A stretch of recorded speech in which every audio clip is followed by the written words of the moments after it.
Tonight, for the first time, a former senior military intelligence officer comes forward to say what we've only imagined is true. You are saying to the human race, for the first time, we are not alone. We're definitely not alone. Claims that our government has proof of alien life. We have spacecraft from another species. We do, yeah. How many? Quite a number. Some are landed, some are crashed. Allegations of a secret government program that has hidden the truth, the technology, from the world. There's a sophisticated disinformation campaign targeting the U.S. populace, which is extremely unethical and immoral, and it's totally frightening. From Roswell to the present day. We're all going against the wind. The wind's 120 knots from the west. There are non-prosaic cases, 100% unexplainable. I mean, this is like tangible technical craft they're seeing. Is this decorated officer a liar? Why should we believe you? A fool? Is it possible that you're deluding yourself? Or a hero? I'm a patriot, and I believe in truth to power in this. We're talking about the biggest secret in human history. We are not alone. The UFO whistleblower speaks. Good evening. I'm Elizabeth Vargas, here to bring you a News Nation exclusive interview with a man we're calling the UFO whistleblower. David Grush is a career intelligence official who this week is making some bombshell claims of a U.S. government cover-up going back nearly a century, shedding light, he says, on that existential question: are we alone? News Nation has confirmed David Grush's credentials and resume. We have not seen or verified the alleged proof he says he's provided to investigators. But we want you to hear his story so you can decide for yourself. Mr. Grush sat down with investigative journalist Ross Coulthart, who is reporting for News Nation. Mr. Coulthart is an award-winning journalist and author who has reported for the Australian version of 60 Minutes, as well as other news programs in his home country. What you're about to see is part of their conversation, touching on Mr. Grush's work with the UAP task force, his background and his service to this country, and the alleged secret military program about which he says the world needs to know. For decades, the UFO question has been consigned to the realm of speculation, but in recent years, serious people have started taking the subject seriously. You'll see it come through the top of the screen. There it goes. Prompted in part by the release of these videos, purporting to show encounters between American naval aviators and what the Pentagon has labelled unidentified aerial or anomalous phenomena. Congress has convened hearings to determine what these UAP are and what threat they might pose. If UAP do indeed represent a potential threat to our security, then the capabilities, systems, processes, and sources we use to observe, record, study, or analyze these phenomena need to be classified at appropriate levels. The Department of Defense has established a special team, formerly known as the UAP Task Force, recently renamed the All-Domain Anomaly Resolution Office, or ARRO, to investigate and identify what are now hundreds of reported sightings. So far, they have not confirmed any of them to constitute proof of alien life. Officially, the government continues to state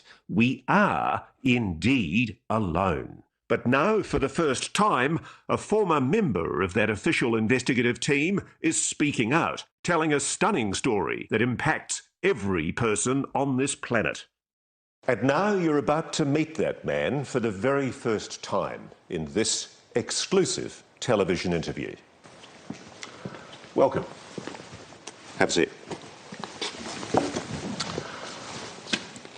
Maybe start off telling me your name and who you are. My name is David Grush. You know, I came from a blue-collar family in Pittsburgh. I didn't have the money for college.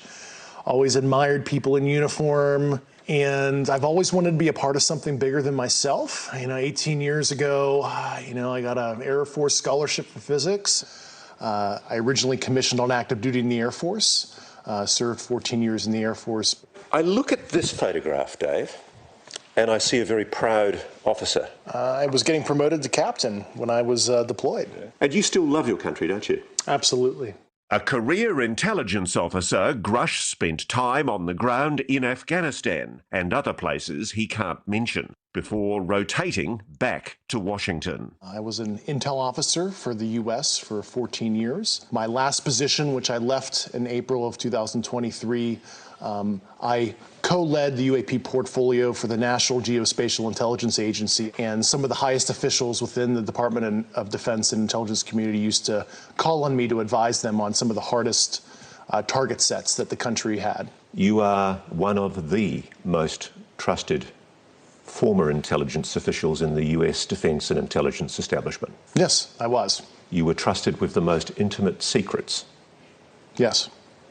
And he says the most earth-shattering of those secrets were revealed after 2019, when he was invited to join the UAP task force. You had the security classifications to go anywhere and ask anyone anything. I had, based on my formal security clearance and multiple polygraphs, I had the ability to be read into any program that I needed. At one point in time, I was extremely highly cleared. What conclusion did you come to at the end of your time on the UAP task force?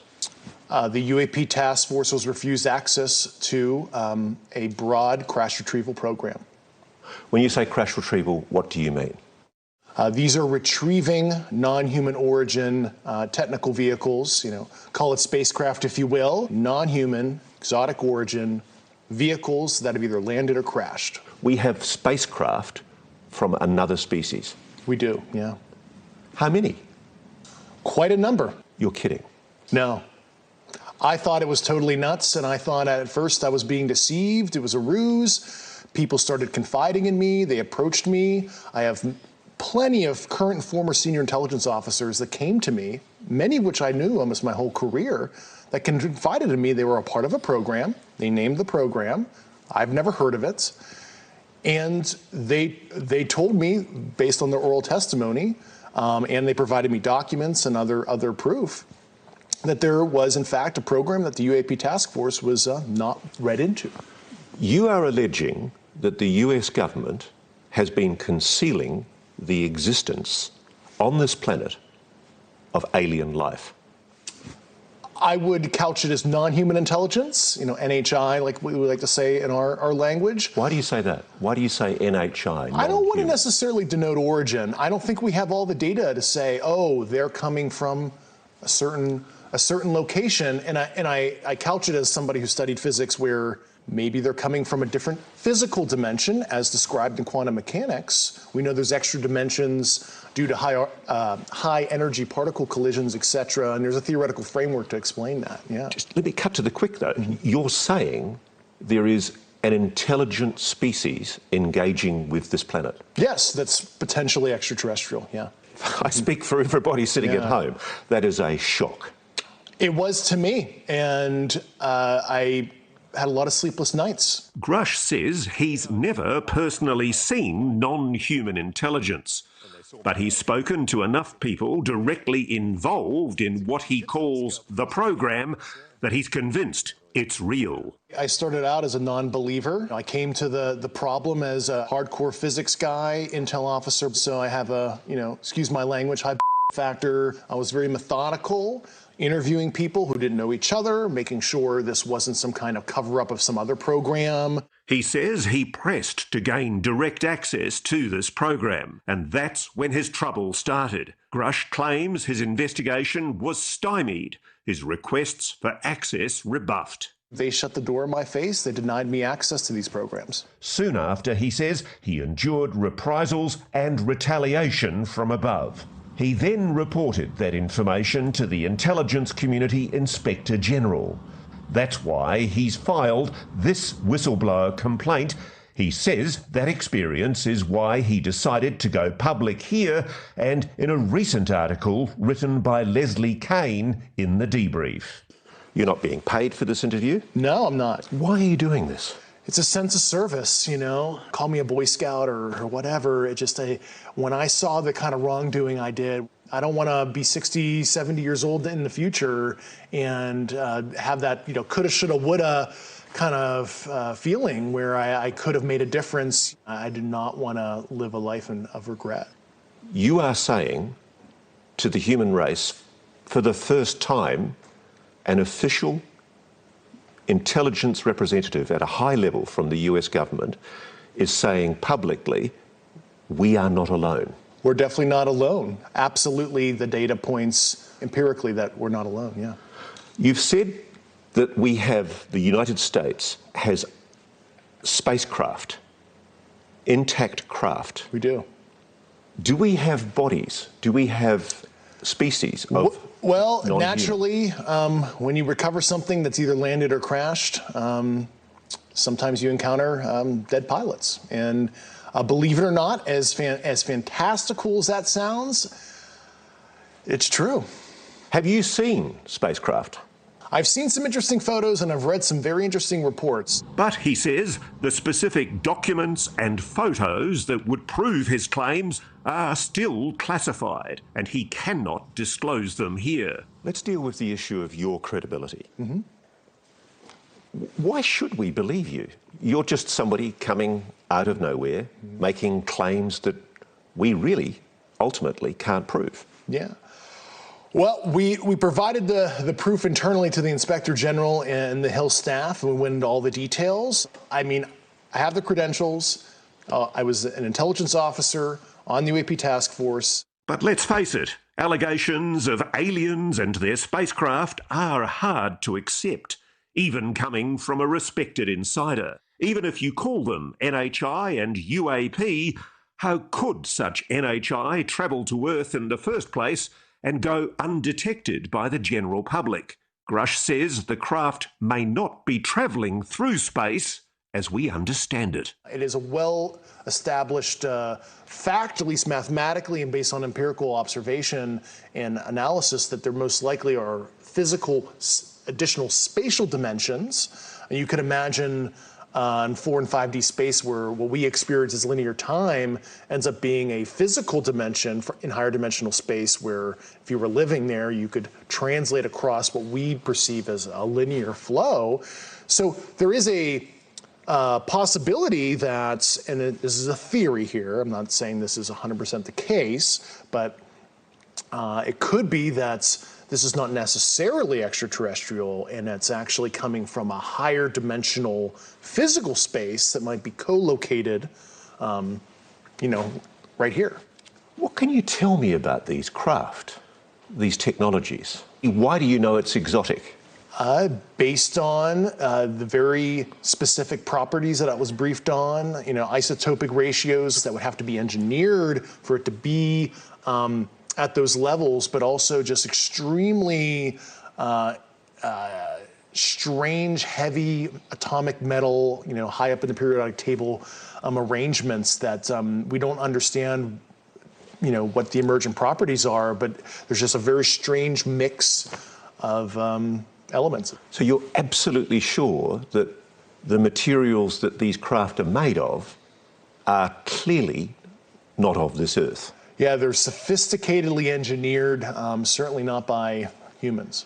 And while Grush says the US has gleaned some insight from these materials for military use, so much more could be done if academia and the private sector had access. It's totally nuts that humanity as a whole, especially the US citizenry as a whole, they're not even benefiting from broad research on this to solve propulsion, energy issues, novel material science that can improve people's quality of life. It's just totally nuts how it's been protected and inhibits progress. If you're right, if you're telling us the truth, everyone, the entire American public, has been lied to for decades. Yeah, there's a sophisticated disinformation campaign targeting the US populace, which is extremely unethical and immoral. Coming up, how long has this been going on?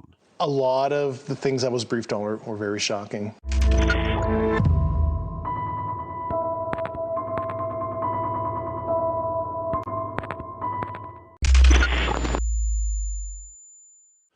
So let's start from the very beginning.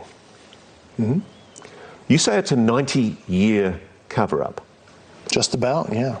90 years? 1933 was the first recovery in Europe, in Magenta, Italy. They recovered a partially intact vehicle. It's long been known that the regime of dictator Benito Mussolini documented numerous UAP during this time. This internal memo from the Italian secret services includes crude drawings of the UAPs. It's true, it's real. Yeah, that actually happened.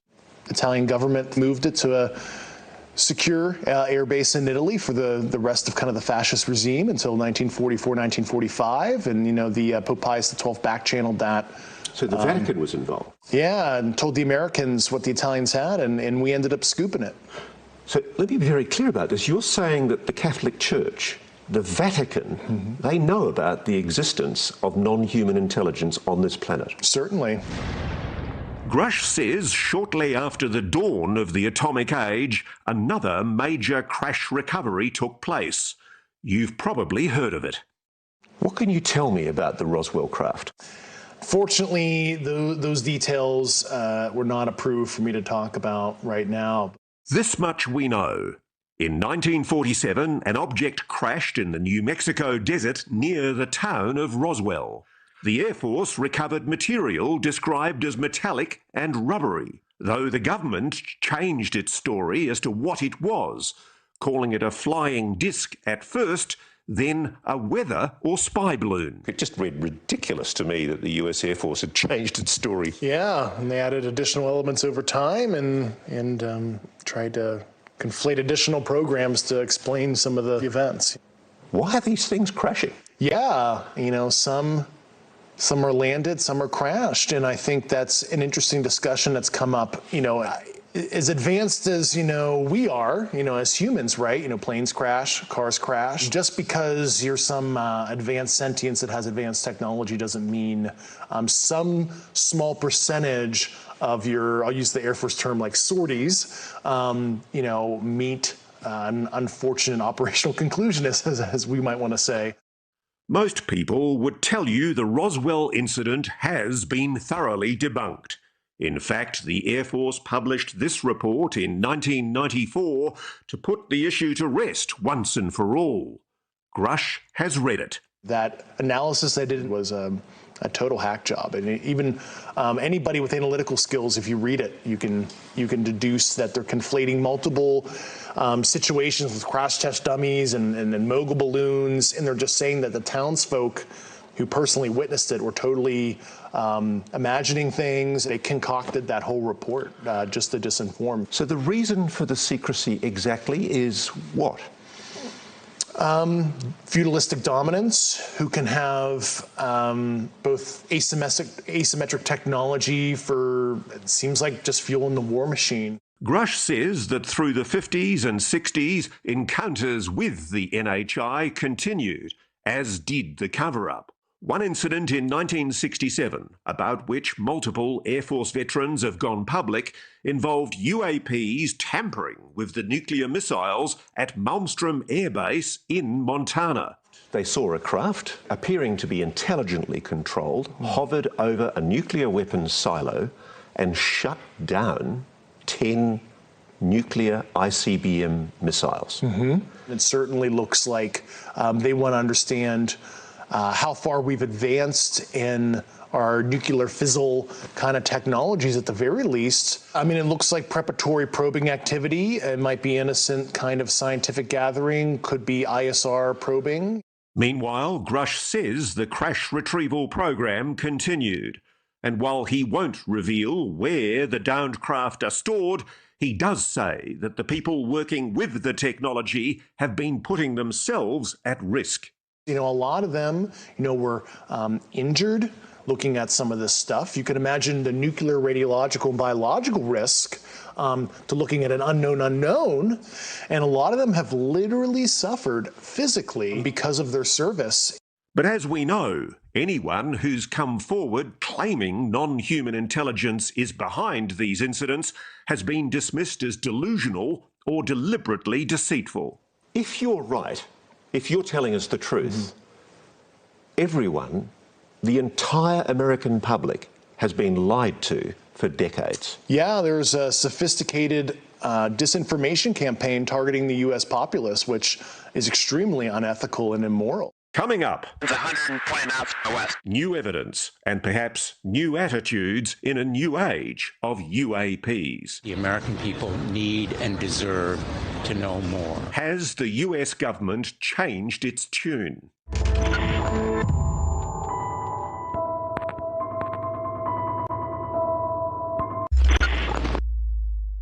These are the videos that started it all. Footage captured by naval aviators on military-grade cameras that defied all prosaic explanation. Dave Grush has investigated this one, shot in 2015 off the East Coast by fighter pilots from the USS Theodore Roosevelt.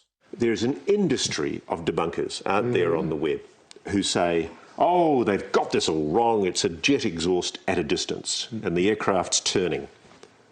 Give me an answer on that. I had some optical engineering experts look at that, and the Raytheon AT FLIR system based on the pixel saturation and apparent size. It's certainly something that's not a jet. It might be some kind of natural phenomenon that's quite strange, but it's not as simple as a jet. He has even stronger opinions about this UAP, now known to history as the Tic Tac, shot in 2004 in the Pacific by aviators off the USS Nimitz. And the Tic Tac? Truly anomalous, absolutely technical vehicle, physical, and that's absolutely something that we didn't make. Not of this world. Most likely, yeah. The videos were leaked in 2017, then officially released by the Pentagon in 2020. At the time, it seemed the Pentagon may have finally abandoned its obsession with secrecy and decided to do what other countries have been doing for decades: establish a properly funded, publicly accountable team to investigate reports of UAP. Dave Grush was part of that team. This is a hunt mission for what might somebody be doing in our backyard that we don't know about. The task force set about investigating these incidents, including more recent events like the odd encounters that took place during naval exercises in 2019 off the coast of San Diego. This video, shot on the USS Omaha and later leaked to documentarian Jeremy Corbell, has received particular attention. It either zooms off so fast you can't see it, or it sinks into the ocean, but it seems to drop. What do you know about it? It was truly anomalous. But Grush says the promised new age of government transparency is a fallacy. For starters, he says the videos that have been released are just the tip of the iceberg. There are many videos that are totally fair to release through a declassification process. And I find it very concerning from a transparency perspective that all that the department has declassified were those 3 famous videos. There are more concerning videos that left me with a lot of questions, yeah. He says there are credible witnesses who could testify to Congress about spacecraft, big spacecraft. A lot of them were very large, yeah. Like a football field kind of size. And I remember interviewing these personnel. I'm like, either these people are lying to me, they're having a psychotic break, or this is some crazy but true stuff that's happening, and I have no good explanation that's prosaic at all for this, because this is not explainable by, swamp gas, St. Elmo's fire, ball lightning, et cetera, et cetera. I mean, this is like tangible technical craft they're seeing up close and personal in some cases when I interview people. And at the centre of it all, the crash retrieval program the government has never publicly acknowledged. A program, Grush says, that's included at least one private aerospace company that is storing alien craft. Is that true? That is how a lot of these relationships are. While I don't want to name the specific companies and government elements, but overall, the government has been the custodian of a lot of this, right? And they'll hand receipt it out to a cleared defense contractor to do some analysis, which I find highly unethical. You have basically a sole source arrangement, and you allow certain private corporate elements to look at this develop a potential insight and then sell it back to the government for profit, and I think that's totally unethical. The problem you've got is there have been categorical denials from high-level officials in the US government, even presidents, that what you're saying is true. Unfortunately, some elected officials were not brought in. Only a few weeks ago, 19th of April, the head of the Pentagon's UAP investigations program, Dr. Sean Kirkpatrick, told Congress AARO, that's the Pentagon's UFO investigation body, has found no credible evidence thus far of extraterrestrial activity, off-world technology, or objects that defy the known laws of physics. While a large number of cases in our holdings remain technically unresolved, this is primarily due to a lack of data associated with those cases. Was that a lie? Well, I know Dr. Sean Kirkpatrick. I've known him for about 8 years. And, I expressed some concerns to Dr. Kirkpatrick about a year ago and told him what I was starting to uncover. And he didn't follow up with me. And he has my phone number. He could have called me. I hope he ultimately does the right thing. He should be able to make the same investigative discoveries I did. It's totally crazy if he doesn't. So the implication here is that the head of the very body that Congress has ordered to tell the American public the truth about UAPs is possibly misleading the American public. Do you think the American public is being lied to? Well, they've been lied to over the years, and I'm hoping that the lies stop. Coming up, it gets even scarier. The UFO whistleblower says the NHIs aren't all friendly. Have human beings been hurt or killed by a non-human intelligence? And guess who they might be working with? We're in a competition with their adversaries to understand this, and it's a multi-decade Cold War that has been under our nose for so long.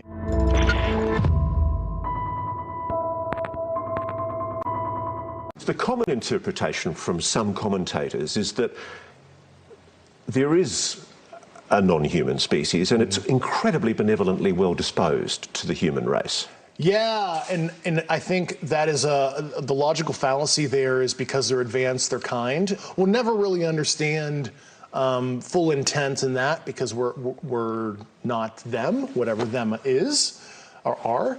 But I think what appears to be malevolent activity has happened. Based on not only nuclear site probing activities, witness testimony, I think at least if we look at it through a humanistic lens, it does appear negative, at least to us. I've been told that there have been attempts to bring down craft, that we've acted offensively against non-human craft. There have been instances, and there are certain techniques. Have human beings been hurt or killed by a non-human intelligence? While I can't get into the specifics because that would reveal certain U.S. classified operations, I was briefed by a few individuals on the program that there were malevolent events like that. Now I'm scared. People have just heard you say non-humans may well have murdered human beings. That seems to be the case at one point, yeah. And there's more. Grush says the United States is not the only country that's encountered NHI and their technology. He says our geopolitical rivals have their own crash retrieval programs, which they are also secretly exploiting for military purposes. We're in a competition with their adversaries to understand this, and it's a multi-decade Cold War that has been under our nose for so long, and there is no good way to level the playing field and hold other nation states accountable if they're doing unethical or illicit activity as it relates to this subject.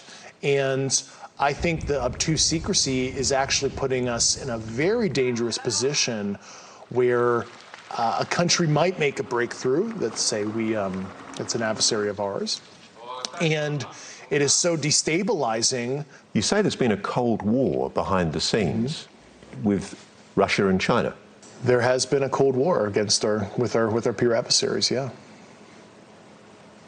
Why hasn't Russia or China come out and spoken publicly about this? I think they're in a similar, pickle as us, where it's they understand maybe some of the socioeconomic destabilization factors in their own society. But if this non-human intelligence is so advanced, and at least some of them are malevolent, why haven't they destroyed us already? Perhaps some fragile yet combustible détente has been reached. Grush has written an internal document about his discoveries that refers to agreements that risk putting our future in jeopardy. And it's quite clear that you're talking about agreements between America and non-human intelligences. Have we made agreements with non-human intelligences? That's the kind of information I really hope national leadership is able to get to the bottom of. I need to pin you down on this. Are there agreements between non-human intelligences and the American government? I think that's a question that I would like to know all the details of as well. We do know of at least one agreement among humans that's worth noting. This 1971 agreement between the US and the USSR on measures to reduce the risk of nuclear war. Whether or not you believe Dave Grush, this document proves the two superpowers were aware that UAP existed, whatever they were. If you look at Article 3 of that treaty, it talks about unidentified objects near nuclear facilities or interfering with communications. And that is a treaty that has been used, from what I understand, to notify each other if there's a concerning event. And that's a way of saying to the Russians, hey, don't shoot at us, it's not us. Yeah, I mean, that's certainly a concern because of the secrecy. There is an environment where you could have almost like a false flag, where true non-prosaic UAP situation could be contrived as, a provocation of something from a nation state, and we want to de-escalate that. If this is true, if the stakes are so high, if the fate of the human race is at stake, perhaps it's no surprise to hear Grush say the US government will do anything to keep these secrets safe. Can I put it to you that crimes must have been committed? At the very least, I saw substantive evidence that white-collar crime was committed. Have people been killed to protect this secret? Based on the people I talked to, that was an ongoing concern. Yeah, unfortunately, I've heard some really un-American things I don't want to repeat right now. So you have a strong suspicion that people have been murdered to protect this secret? Over the years, yeah. Coming up, a reality check. Is it possible that you're deluding yourself? It's time to put our whistleblower's credibility to the test. Everybody watching this right now is looking at your face. Mm-hmm. They're going, is this guy for real?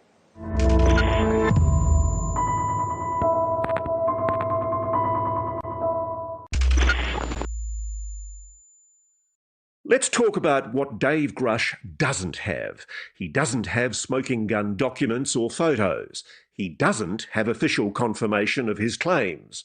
He's just a guy talking on camera, and a lot of his answers to our most pointed questions sound like this. Can you comment? Unfortunately, I cannot. So who is this guy really? I don't want fame or fortune. I'm just here to provide public leadership on an issue that I uncovered, and I thought it was totally outrageous. News Nation has confirmed through multiple sources that Dave Grush is who he says he is, an Air Force veteran from Pittsburgh who worked in military intelligence and was part of the UAP task force. Maybe he's just a confident, well-spoken, ex-military intelligence officer who just happens to have lost his mind. Do you have any kind of mental illness? No. Have you ever had a psychosis, a delusion? No.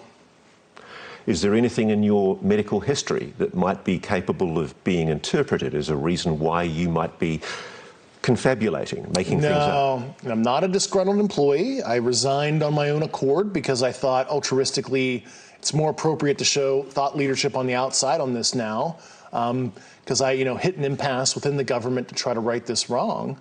So I've got to be blunt about this. You're not making this up. This is not a lie. No, absolutely not. Because everybody watching this right now is looking at your face. They're going, is this guy for real? I am for real. And I'm sitting here at great personal risk and obvious professional risk by talking to you today. You've told us that we really are not alone. Even though you believe what you say is true, you haven't been fed disinformation. It's a common thing in intelligence for governments to mislead. Yeah, I was very sensitive to that fact. Was this some kind of ruse against me? Am I being used in any kind of way? And I took about 4 years being very methodical before I filed my whistleblower complaint to be absolutely certain of these basic facts. So take me through the process of how you convinced yourself that this is real. Well, based on the credentialed people that came to me, some of these subjects provided me sensitive foreign intelligence to read, sensitive program documents and photographs to evaluate, and then described in very specific detail how all this worked. And they were telling me the exact, extremely specific details that it all checked out. Yeah. You know, the thing I have trouble with, it's the fact that my experience as a journalist is it's very hard for governments to keep secrets. Most things leak. Your government leaks like a sieve. Why hasn't this leaked? Well, I've certainly been the recipient of a lot of U.S. government secrets, and I can tell you they've never seen the light of day. That's for sure. And I guess ostensibly this has leaked like a sieve for decades, but it was a very sophisticated disinformation campaign where they have allowed some of the truth to come out through some of their tradecrafts, but they've disenfranchised people, they've stigmatized it, they made it like this total wacky thing to talk about. So anybody who may come forward with that kind of information is looked like a total tinfoil hat guy, because it's a perfect amalgamation of disinformation to just make it look crazy. The best reason to believe Dave Grush may be this document. Remember that whistleblower complaint he filed? It would seem it hasn't fallen on deaf ears. So the Inspector General of the Intelligence Services of the United States has the information you've got. Yes. And more importantly, the Inspector General made a determination about the credibility of your complaint. They found, after interviewing myself and the subjects and other subjects that I'm not even cognizant on who they were, they found my complaint urgent and credible for the intelligence committees. The word credible is important. Yes. You appreciate. So an official investigatory body of the United States government has determined that your allegations are credible. Correct. Coming up, if it is true, then what? What are we going to do if the biggest secret on the planet is now out in the open? And what are they going to do? How will the non-human intelligence react?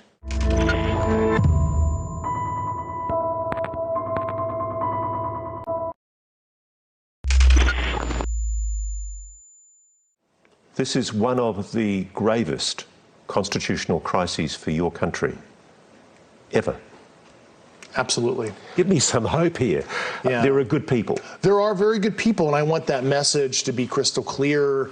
Let's not demonize holistically the U.S. government. There's a whole army of people that want change. I am one of tens, if not hundreds, of individuals within the government on these programs that would like a change. What kind of change does David Grush want? As he's said here tonight, he wants the NHI technology to be shared so the rest of the world can benefit from it. And I use nuclear weapons or nuclear physics as an example. It's an acknowledged program. We have nuclear weapons. You don't get to know the designs, but nuclear physics holistically is unclassified. Academia studies it. And why would you suppress basic astrophysics, astrobiology, other hard and soft sciences broadly? It's totally nuts. Grush has left the government. He wasn't part of ARO during the most recent congressional hearings when still more UAP were revealed. including this one captured by a drone in the Middle East in 2022. There it goes. His whistleblower case will take months to conclude. In the meantime, he says he's starting a scientific foundation. And he's willing to speak to anyone in Washington who has the clearance and the desire to hear the classified information he could not share here. I make myself available to Secretary Austin, D&I Haynes, who was a recipient of my complaints. I'm happy to further brief elected officials on the specific ecosystem of secrecy down to the fine details. Whoever they are. How will the non-human intelligence react to the revelation that human beings now know they're here? Yeah, I mean, obviously the non-human intelligences have been around for a while, at least multiple decades in modern history, and they've allowed ourselves to annihilate ourselves, genocide, war, famine, etc. So at the very least, I think they're kind of neutral on what humans decide to do with their free will. And as for how we, the human race, will react to his story, here Grush evinces that quintessentially human characteristic, optimism. I don't have this utopian ideology that this is going to, solve world problems, stop war entirely. But all I want is a moment of pause and to see if the subject unites us, as we've obviously become more divided over the last couple of decades. Because, if anything else, what you're revealing may mean we all start thinking of ourselves not as American, Australian, Russian, Chinese, but as human. Human family, I think that's totally the right term, yeah.